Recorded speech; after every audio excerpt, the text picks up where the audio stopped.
Okay, class, good day. So today we will discuss about the graphing parabola with latus rectum endpoints. And before we start sa pag-discuss ng aton nga latus rectum endpoints, so I will briefly discuss lang sang overall nga itsura sang aton nga parabola. Ang aton nga parabola as what I have discussed sa inyo. So for example, I have here a parabola. I will graph a parabola. Okay, so you have here a parabola facing upward, and then as what I have discussed, no, the distance between this point, which is vertex. This is the vertex, and then the distance between the vertex to the directrix is a, and then we have here, for example, we have here the focus, and the distance between the focus to the vertex is also a. And then the additional about this, so we have here, as we have already known, now may ari kita diri sing latus rectum. So this is our latus rectum, and in addition lang, the distance between this is our focus, and this is the end point of our latus rectum. May duwa ta ka end point, so ari ding isa, and then ari ding isa. Okay, so this is our focus, and this is our latus rectum, and the end point of the latus rectum is meron ta duwa, ari kagare, and the distance between this end point and to the focus is 2a. So twice lang naton ang aton nga a, so mo na ni siya ang aton nga distance halin sa aton nga end point sa aton latus rectum to our focus, and then also sa piak is also 2a. Okay, so that's why our formula for the latus rectum, our formula is 4a. Okay, so if we combine this one, so 2a plus 2a, we have 4a. Okay, so take note about this one. So regarding our topic today about graphing parabola with latus rectum endpoints, we have here the problem: y squared minus 12y minus 4x plus 28. So una tang ginaobra, class, ang una tang ginaobra is we will put sang aton nga constant sa other side of the equation. So we have y squared minus 12y. So ang mag-solve sang aton nga parabola, so tanan nga naka-squared, ang y ang naka-squared. So ang y naka-squared, so siya ang mabilin sa aton nga left side of our equation, and then also kay ang y naka-squared, then ang y nga term naton is pabilin man sa Japon sa left side, and then ang makadto sa right side is ang constant kang aton nga 4x. So negative 4x, positive 4x siya, and then ang 28 naton mabalhin sa piak, we have negative 28. Okay, so as what you have noticed, no, ang y squared naton, so wala siya upod nga number. Okay, wala siya upod nga coefficient, so no need to pagwa kun nga factor sang any nga coefficient nga upod niya. So we will proceed to our completing the square. Okay, so to complete the square, we will divide the 12. We will divide the coefficient of y nga 12 into 2. Okay, we'll divide it by 2, and then the answer is negative 12 divided by 2, we have negative 6, and then we will square the number, and then this is equals to 36. And then we'll just copy the y squared minus 12y, and then we will add the constant that we have solved, the 36, and then equals to 4x minus 28. And then don't forget, kung anong gin-add natin sa piak, we will add also to the other side, plus 36. Okay, so we'll simplify.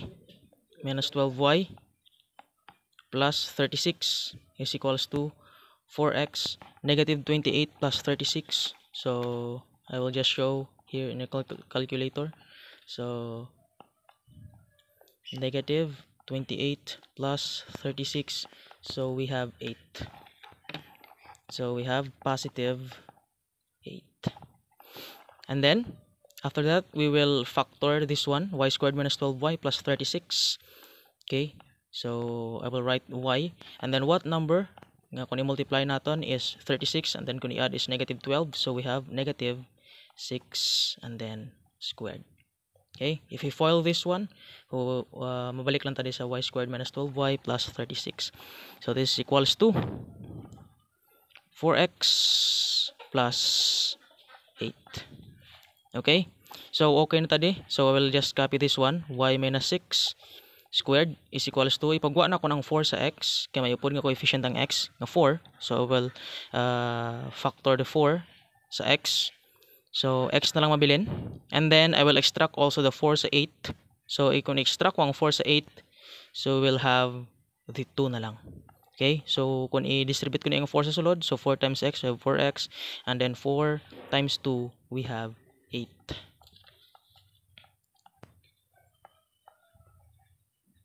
Okay, so in order to find sang aton nga a, okay, kaya ang aton nga equation is following: the y minus k squared is equals to 4a x minus h.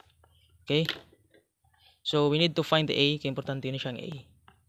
Okay, so ang imo naton, I will just copy this one. Y minus 6 squared is equals to, I will put a number 4, given na siya. Okay, gintudlo ko ni siya nga ang number 4 is isulat na lang adaan. And then what we're going to do is divide this number agin pagwa naton sa aton nga x kagina into 4. So always na siya gina-divide sa 4. So answer is 1. So this is equals to 1. And then we will put that 1 sa tupad sang 4, and then we will just copy the x plus 2. Okay, so okay na ang aton nga equation.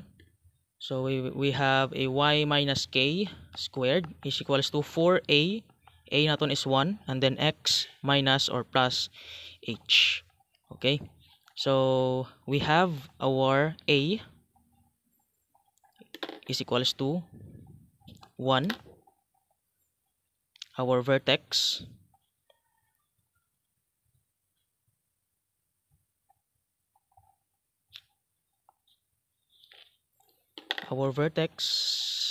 is, we have given here negative 6 minus 6, so minus 6, so we have positive 6 if minus 6, and then we have plus 2, so we have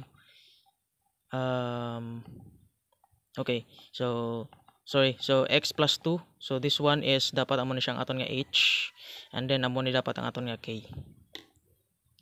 Okay, so we have negative 2.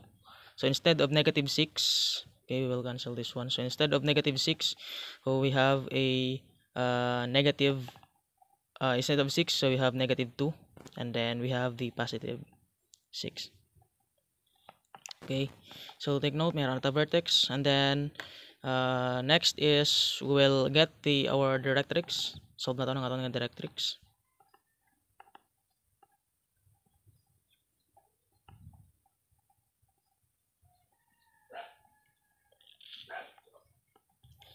Okay, so ang aton nga directrix, ginhatag ko ni nga formula sa inyo if nadumduman ninyo ang aton nga directrix. So tapos nato na solve ang aton nga vertex, next is solve nato ang directrix. So ang aton nga directrix, mag-solve sa aton nga directrix, importante naton mabalaan to know, dapat balaan ginaton kung diin ga face ang aton nga graph.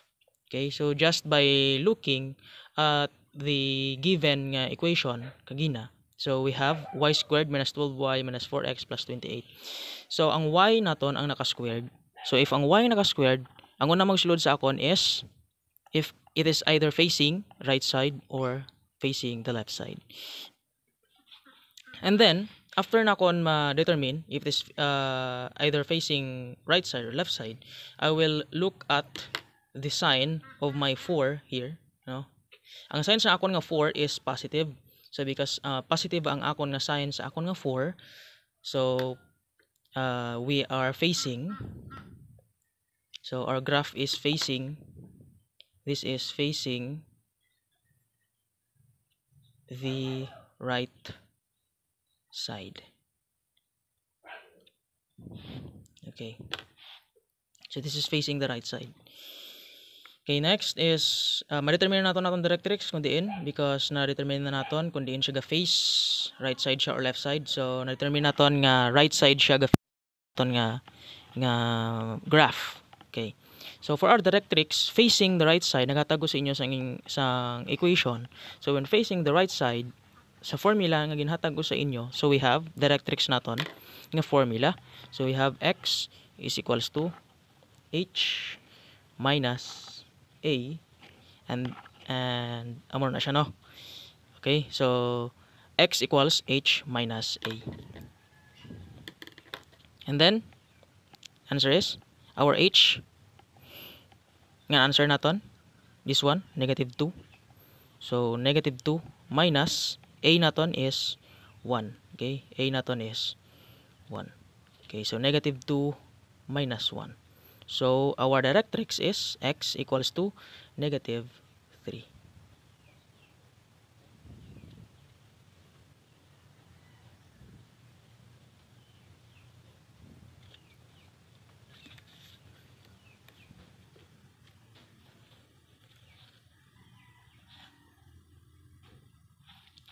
Okay, so next step is to determine sang aton nga focus. So we have our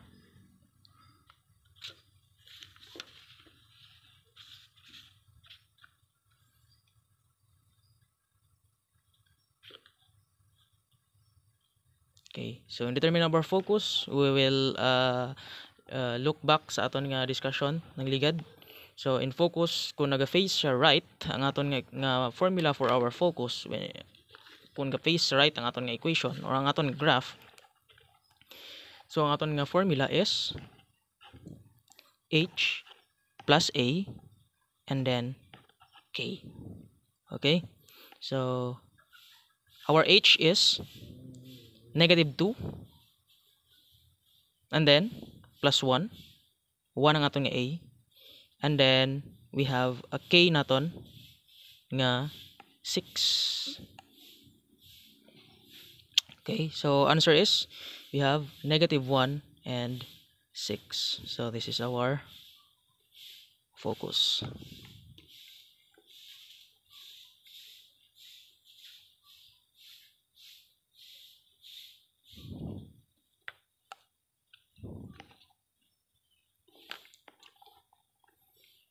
Okay, so next is dili na naton determine kung ano ang aton nga latus rectum endpoints. So latus rectum endpoints naton. So we have latus rectum.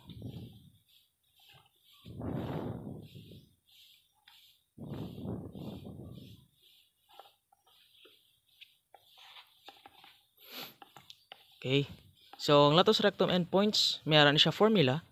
Okay, nga i-flash ko lang this sa screen, and then you may take a screenshot kung gusto nyo.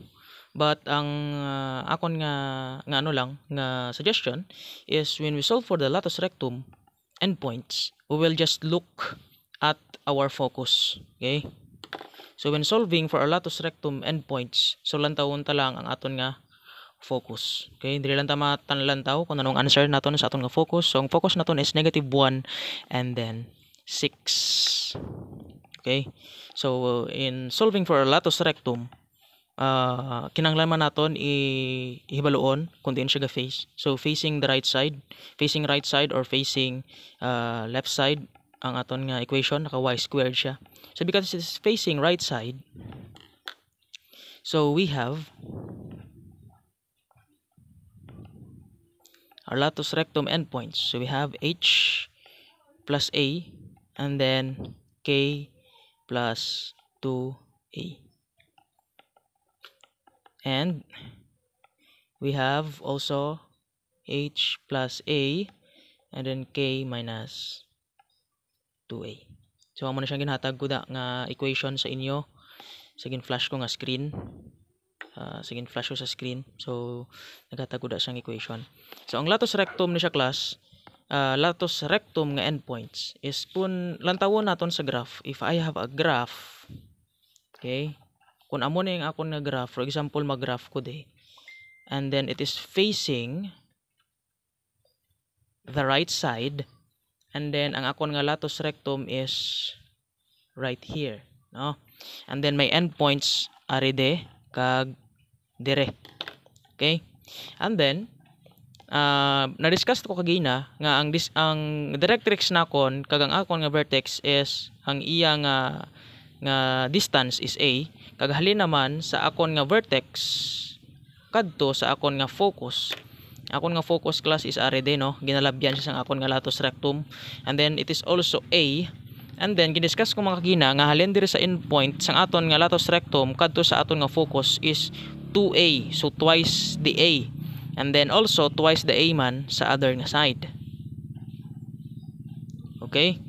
So kung ang amo na yung aton nga focus, kung ang amo na yung aton nga focus class, amo na siya kun nga ginahambal ko nga diri ka mo focus sa aton nga answer sa focus nga negative 1 and 6. As because diri ta matan-aw kay diri ta ma-add or subtract sa aton nga value sa aton nga focus. Okay? So kung ga-face siya right side, class, gadugang kita values sa aton nga y coordinate. So ari gadugang kita value sa 2a sa aton nga y. Ang gadugang kita values 2a sa aton nga y man sa dalom. Okay? So that's why duha ka bilog endpoints. So una ko nga endpoints is this one, and next ko nga endpoints is this one. So ari sa babaw kag ari sa dalom. Okay? So hindi na ko din maglantaw sa akon nga formula, diri lang ko lantaw sa negative 1, no? Okay? So we have negative 1, tapos dugangan ko lang siya sang a. Okay, so negative 1 akon. So ang h plus a ko is negative 1. Kaya muna ni siya kagina ang aton nga formula. Kinakita ninyo, h plus a is negative 1. Okay, so h plus a is equals to negative 1. And then ang h plus a ko de is also negative 1. And then ang k plus 2a nakon, ang k nakon is 6. And then if k nakon is 6, this is 6 plus 2 times 1. Or we have negative 1 and then 8. Okay? And also we have h plus a nakon is also another negative 1 mas sa Japon. So negative 1 lang akon nga focus. And then ang akon nga 6, minusan ko naman siyang akon nga 2a. So ang akon nga 6, minusan ko naman 2a. So we have negative 1 and then 6 minus 2, so we have 4. So negative 1 and 4. So this one is my endpoint of my latus rectum, and also this one. So may duwa na ko ka endpoints sa akon nga latus rectum. And then we will try to graph this one using sang aton nga answer, using sang aton nga answers.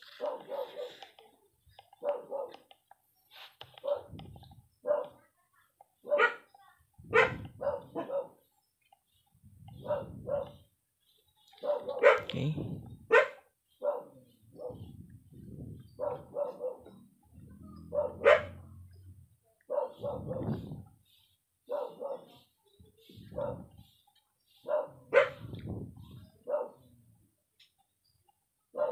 Six, and then 1, 2, 3, 4, 5.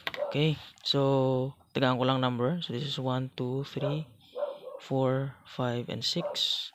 Negative 1, negative 2, negative 3, negative 4, and then negative 5. This is also negative 1, negative 2, negative 3, negative 4, negative 5, and then negative 6. 1, 2, 3, 4, 5, 6, 7, 8. Okay? So this one, ginsulat ko na akon ang akon nga Cartesian plane. So pwede na ko ka-graph. So ang una ko nga i-graph is my vertex. So ang vertex na kon is negative 2 and then 6. So negative 2 and 6. So we have negative 2 sa x, and then 6 is ari siya, no? So this one. Ari siya ang akon nga vertex. Okay? So next is my directrix. So directrix na kon is x equals negative 3. So ang negative 3 is ari de So x equals -3. So are de. Pero probably ang akon nga graph sa akon nga parabola is ang akon nga directrix is passing to the x equals -3. Okay, so dira siya ga-pass ang akon nga directrix. And then next is equals to next is we have to solve for the focus. Na-solve na nato ang focus, so we have to graph na lang gali sa aton nga focus. So focus naton is -1 and 6. So -1 and 6. So -1 and 6. So -1 and ari nga aton nga 6. So -1 and 6. This is our focus. And then next is we will graph also our latus rectum endpoints. So first we have -1 and 8. So we have -1 and 8. So diri siya. And next is we have -1 and 4. So -1 and 4. Okay. So nag-graph na naton. So let us connect the dots lang. So ang aton nga himuon is ang aton nga vertex i-connect naton sa aton nga i-connect naton sa aton nga isa ka endpoint sa aton nga parabola, and then also i-connect man naton sa piak, and then probably kung irekta ko ni siya ang kuret, so akon nga point is kung nga kuret is galapaw, no, kung ipalapawon ko ni siya, so probably ang akon nga itsura sa akon nga parabola is amo ni siya, no. And then may latus rectum ko day. Yung labas ito nga.